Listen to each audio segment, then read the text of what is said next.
Viernes, 20 de septiembre de 2024. Materia penal.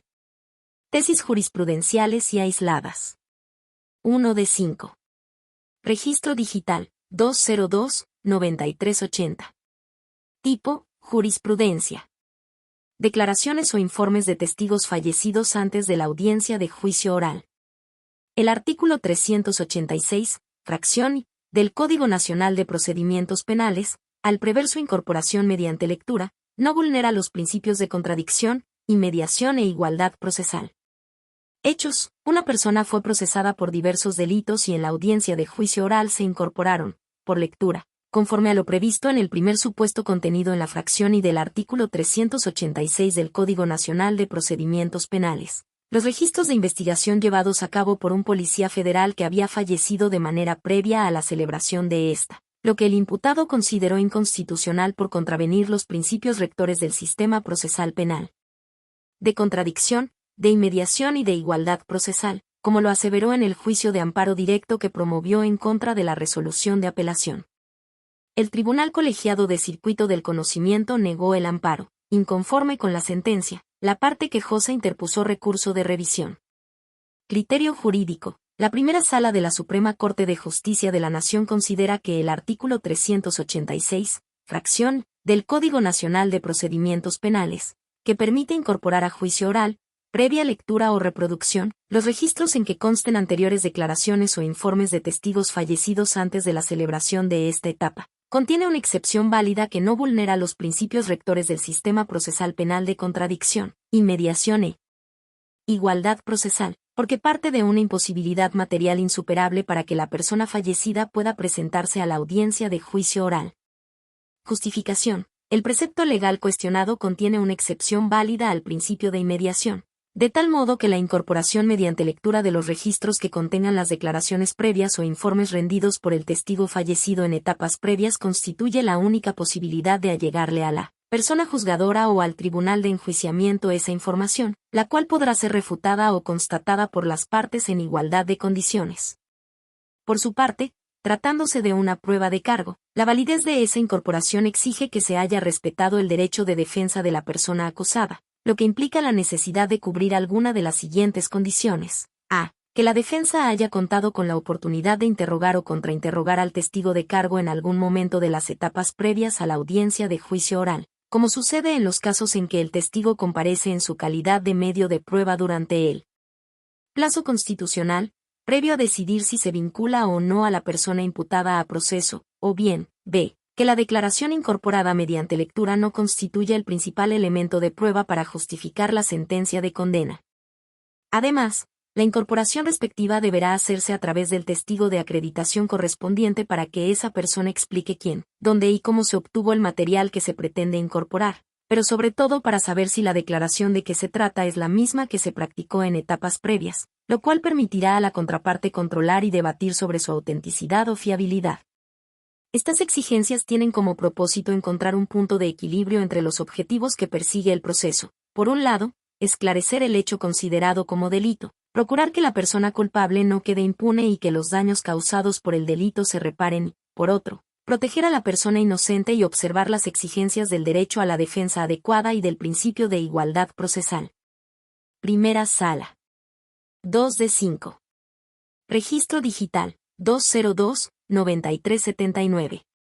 Tipo, jurisprudencia. Declaraciones o informes de testigos fallecidos leídos en la audiencia de juicio oral. Se incorporan por razones distintas a las que dan lugar a la posibilidad de desahogar medios de prueba de forma anticipada. Artículos 386, fracción I, y 304, fracción 2, del Código Nacional de Procedimientos Penales. Hechos. En una audiencia de juicio oral se incorporaron, por lectura, los registros de investigación realizados por un agente de la policía que falleció antes de la celebración de dicha audiencia.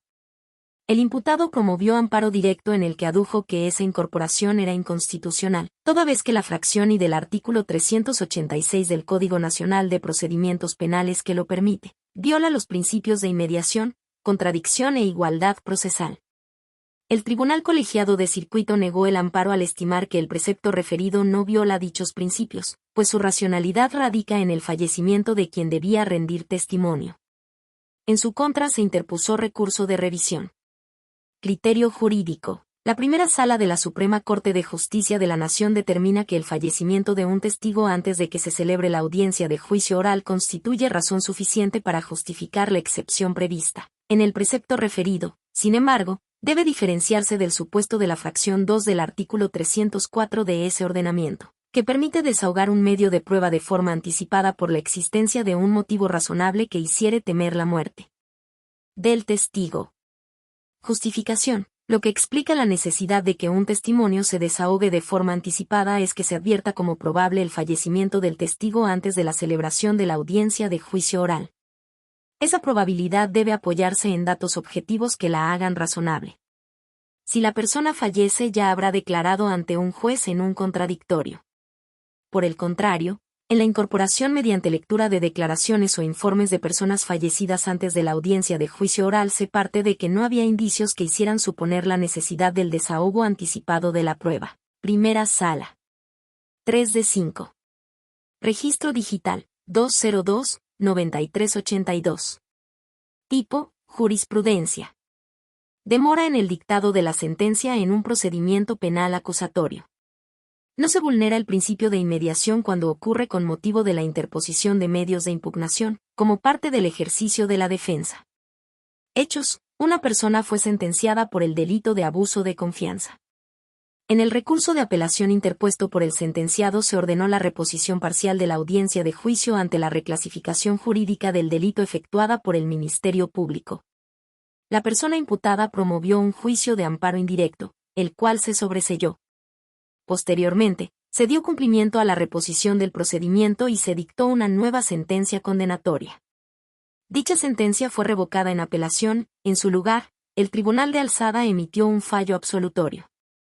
En contra de esa resolución, la parte ofendida promovió un juicio de amparo directo en el que el Tribunal Colegiado de Circuito lo concedió para el efecto de que se ordenara la reposición total de la audiencia de juicio, en virtud de que había pasado más de un año entre la resolución de alzada que ordenó la reposición parcial de la audiencia de juicio y el dictado de la nueva sentencia. Inconforme con lo anterior, la persona absuelta interpuso un recurso de revisión. Criterio jurídico. La demora en el dictado de una sentencia de primera instancia en el procedimiento penal acusatorio se justifica cuando el retraso se debe a la interposición de medios de impugnación como parte del ejercicio de la defensa, por lo que dicha circunstancia no vulnera el principio de inmediación ni trae como consecuencia la reposición de la totalidad de la audiencia de juicio ante un tribunal diverso. Justificación. Cuando la demora en el dictado de una sentencia de primera instancia se debe a la presentación de un recurso judicial presentado por la persona imputada como parte del ejercicio de su defensa, no puede considerarse prima facie una violación al principio de inmediación que conlleve a la reposición total de la audiencia de juicio. Si bien la dinámica del proceso acusatorio exige que la sentencia sea emitida en el menor tiempo posible, esto no amerita sacrificar los recursos legales o constitucionales que la defensa considere necesarios para elaborar su estrategia en el caso.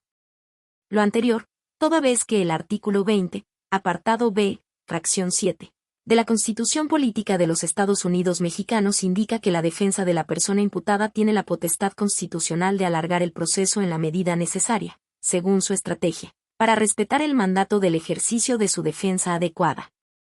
El estudio de la demora en el dictado de una sentencia en el procedimiento penal no puede analizarse de forma aislada al contexto del asunto, por lo cual no es posible determinar que el principio de inmediación ha sido vulnerado con el simple transcurso del tiempo, sin considerar la existencia de recursos judiciales hechos valer durante el proceso. Lo contrario provocaría inhibir o desincentivar a los sujetos procesales para hacer valer los medios ordinarios o extraordinarios de defensa que consideren pertinentes, lo que vulnera el derecho de impugnación y el acceso a un recurso judicial efectivo.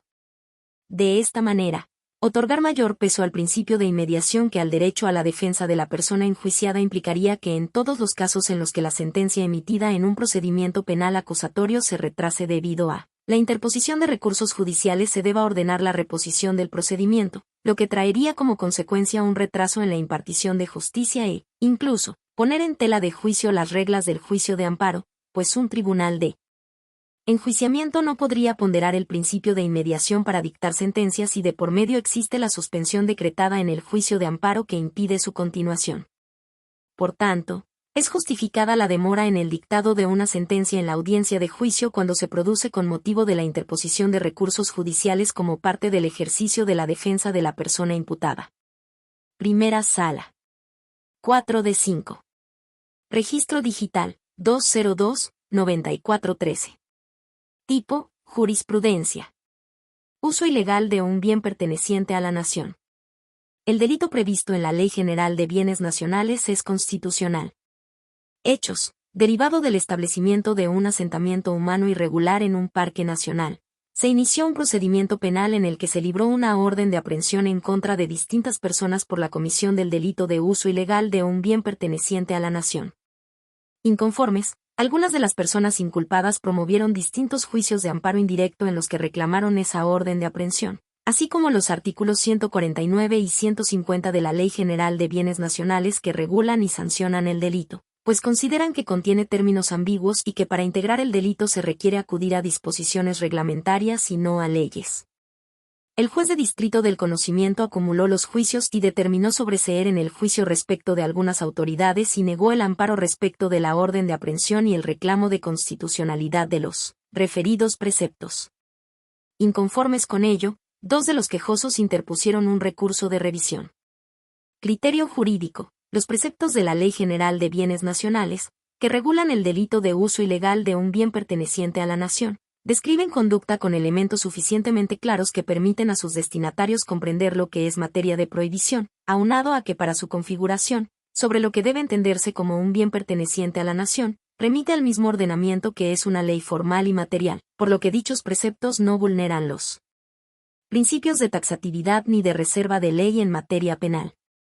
Justificación. El delito de uso ilegal de un bien perteneciente a la nación, previsto en el artículo 150 y sancionado en el diverso 149 de la Ley General de Bienes Nacionales, no contiene conceptos ambiguos, pues el tipo penal se rige por el verbo usar, el cual permite comprender sus alcances sin mayores interpretaciones, ya que se entiende como hacer servir una cosa para algo, en este caso, de un bien perteneciente a la nación.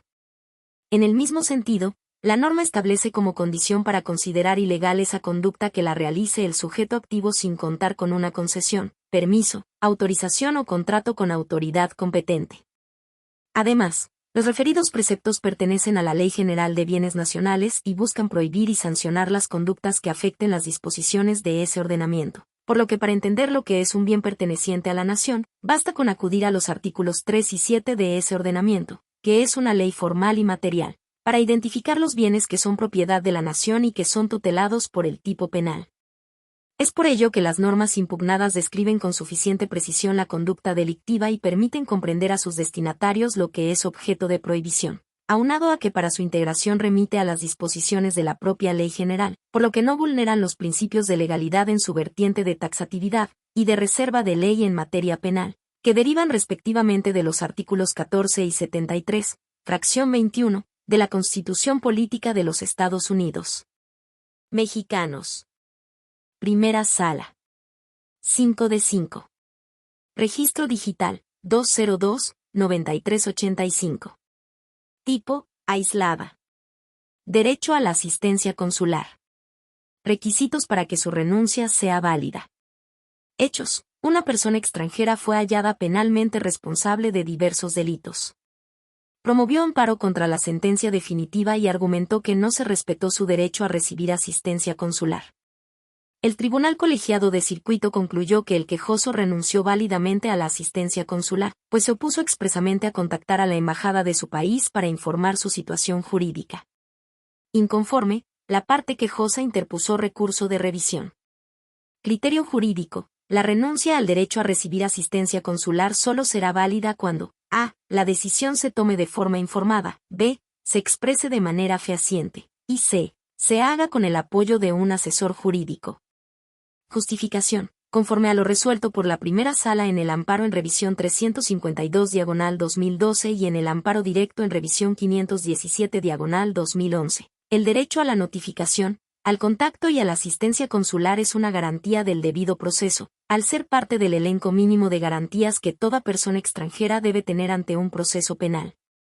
La asistencia consular representa el punto de encuentro entre dos preocupaciones básicas del derecho internacional. Por un lado, Afianzar el papel de las oficinas consulares como representantes de la soberanía de su país y, por otro lado, respetar los derechos de la persona detenida, pues una persona extranjera enfrenta una multitud de barreras lingüísticas, culturales y conceptuales que dificultan su habilidad para entender los derechos que le asisten, así como la situación en la que se encuentra.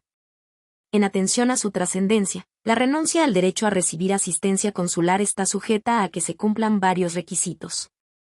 De manera preliminar, la autoridad debe haberle explicado a la persona extranjera detenida los diferentes derechos y las alternativas que le corresponden por razón de su nacionalidad. La renuncia debe constar de manera fehaciente, ya sea con la firma, rúbrica, huella digital o cualquier otro signo inequívoco de la persona extranjera detenida.